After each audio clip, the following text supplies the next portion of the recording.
اللہ نے ہر امت کو رمضان دیا، لیکن ہمارا رمضان سب سے الگ، سب سے اعلیٰ، سب سے بہترین، رحمتوں کی بارش، عرش پہلے آسمان پر، جنت کے دروازے کھل جاتے ہیں، جہنم کے دروازے بند ہو جاتے ہیں، اور اللہ تعالیٰ لاکھوں آدمیوں کو روزانہ جہنم سے نجات عطا فرماتے ہیں۔ السلام علیکم ورحمۃ اللہ وبرکاتہ۔ بسم اللہ الرحمن الرحیم۔ میرے محترم بھائی بہن، بچے بچیاں، سننے والے، رمضان کی آمد ہے۔ ہمارے نبی پاک صلی اللہ علیہ وسلم رجب سے دعائیں شروع کر دیتے تھے، جیسے پچھلا مہینہ رجب، اب یہ شعبان، آگے رمضان۔ اللہم بارک لنا فی رجب و شعبان وبلغنا رمضان۔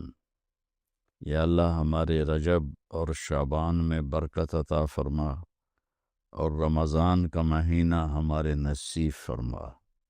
یہ صرف ایک ایسا مہینہ ہے جس کی آپ تمنا فرماتے تھے کہ یہ اللہ تعالی ہمیں نصیب فرمائے۔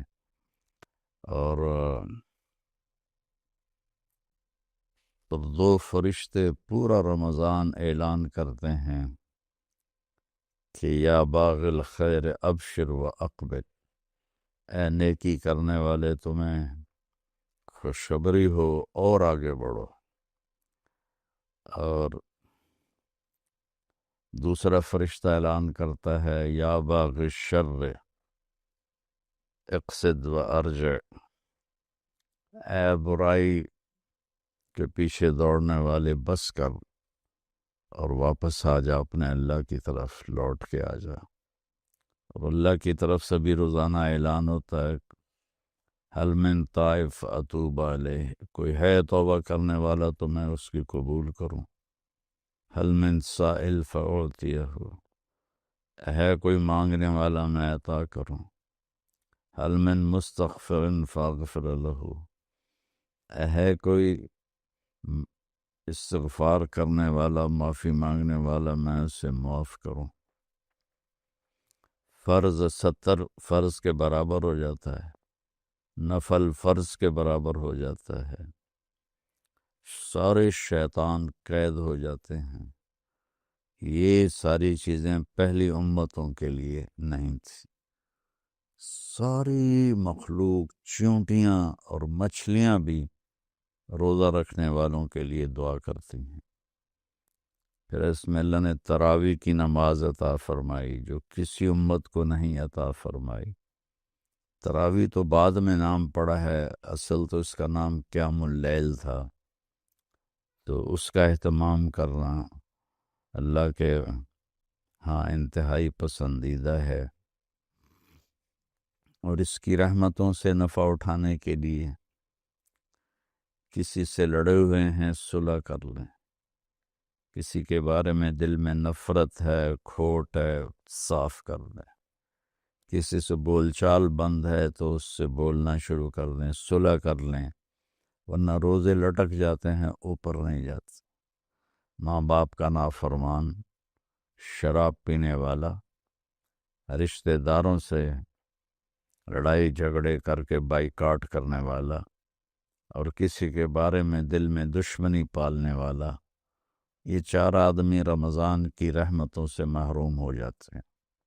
ہاں اگر وہ توبہ کر لیں تو پھر ان کی بھی ہر چیز اللہ کی بارگاہ میں قبول ہوتی ہے۔